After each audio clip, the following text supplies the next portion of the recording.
Halo, kembali lagi di sini kata dia. Kali ini Mimin akan membagikan kisah yang mungkin pernah terjadi pada diri kita sendiri atau orang lain. Kehidupan yang tampak sempurna. Di tengah keramaian kota Jakarta yang tak pernah tidur, terdapat sebuah rumah besar di kawasan elit yang terlihat megah dan sempurna dari luar. Rumah itu milik Arif, seorang pengusaha sukses yang baru berusia 35 tahun, dan istrinya, Nadia, seorang wanita anggun yang selalu tampak menawan. Mereka menikah 10 tahun yang lalu setelah saling mengenal sejak di bangku kuliah. Mereka dikenal sebagai pasangan yang serasi dan dihormati di lingkungannya. Arif dan Nadia memiliki 2 anak yang lucu, Rama dan Rani. Kehidupan mereka terlihat seperti cerita dongeng.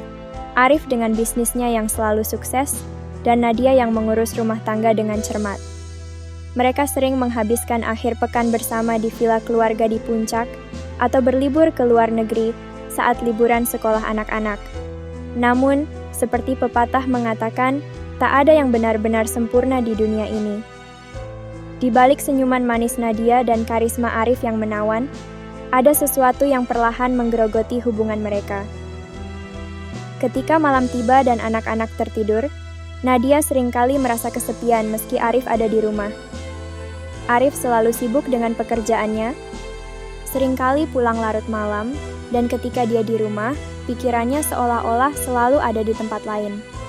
Nadia merasakan ada yang salah.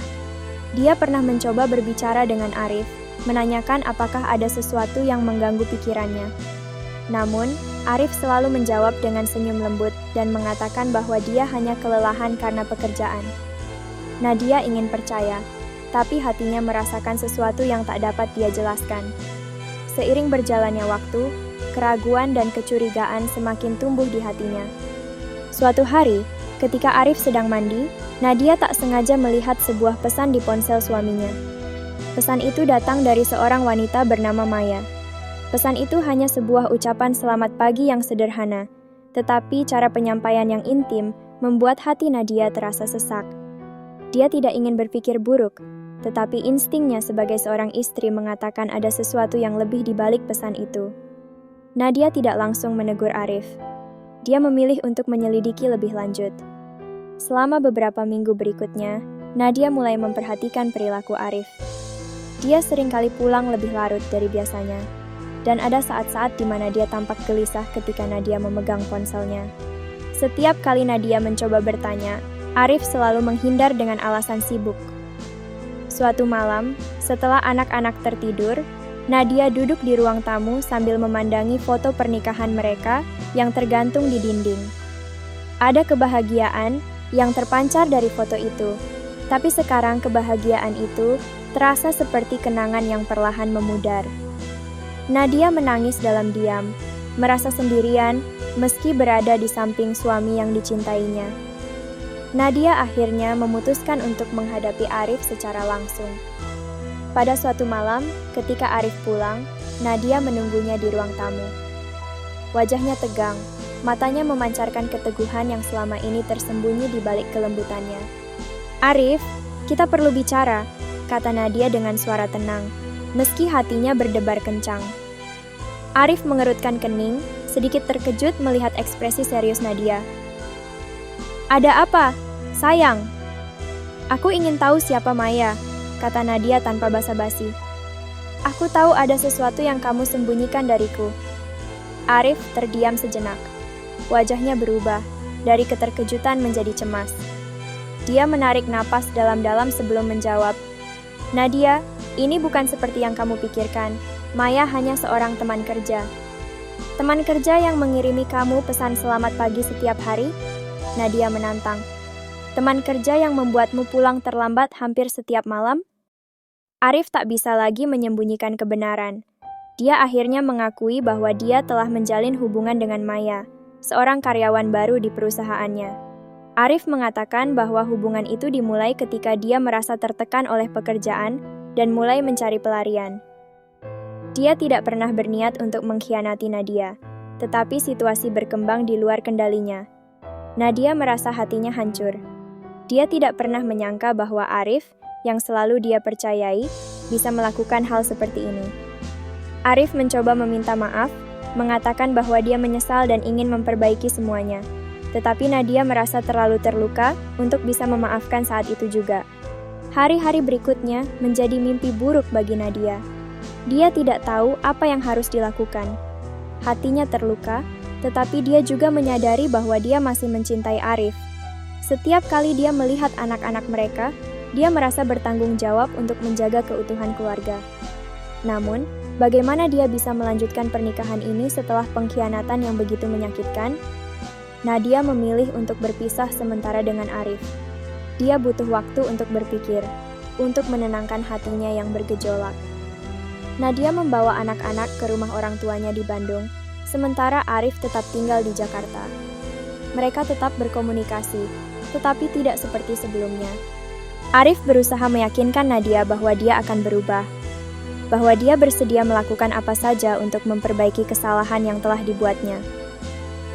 Selama masa perpisahan itu, Nadia merenungkan banyak hal. Dia mengenang semua momen indah yang pernah mereka lalui bersama, tetapi juga mengingat rasa sakit yang ditimbulkan oleh pengkhianatan Arif. Dia berbicara dengan sahabatnya Lia, yang selalu mendukungnya. Lia menyarankan agar Nadia mendengarkan hatinya, dan tidak membuat keputusan yang tergesa-gesa. Setelah beberapa bulan berlalu, Nadia akhirnya memutuskan untuk kembali ke Jakarta dan menghadapi kenyataan.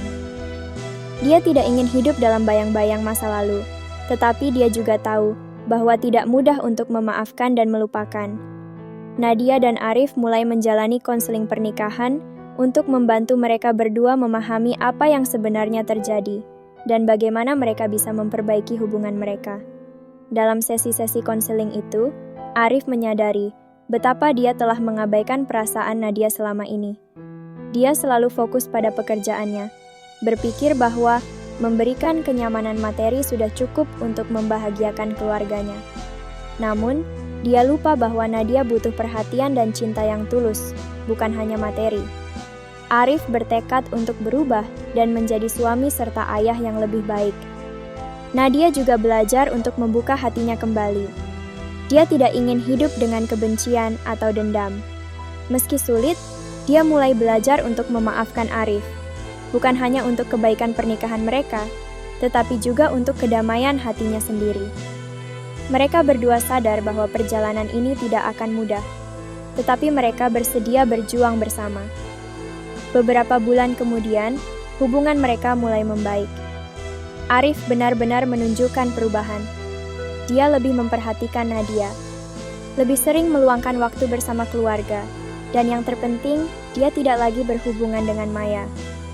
Meskipun begitu, ada kalanya rasa sakit masa lalu masih menghantui Nadia, tetapi dia berusaha untuk tidak membiarkan hal itu mengendalikan hidupnya. Nadia dan Arif memutuskan untuk memberikan kesempatan kedua pada pernikahan mereka. Mereka tahu bahwa mereka tidak bisa menghapus masa lalu, tetapi mereka bisa belajar darinya. Mereka bertekad untuk membangun kembali kepercayaan yang pernah hancur, meski butuh waktu dan usaha yang tidak sedikit. Akhirnya, Nadia menyadari bahwa dalam kehidupan, ada banyak hal yang tidak bisa dihindari. Luka yang dalam sekalipun bisa sembuh jika diberikan waktu dan cinta yang tulus. Mereka berdua berjanji untuk selalu berkomunikasi dengan jujur, untuk saling menghargai, dan untuk selalu berusaha menjadi pasangan yang lebih baik.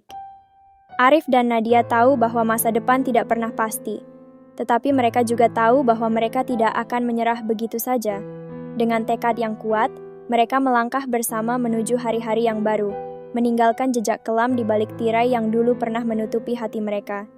Cerita ini adalah refleksi dari banyak hubungan yang mungkin pernah kita temui atau alami sendiri.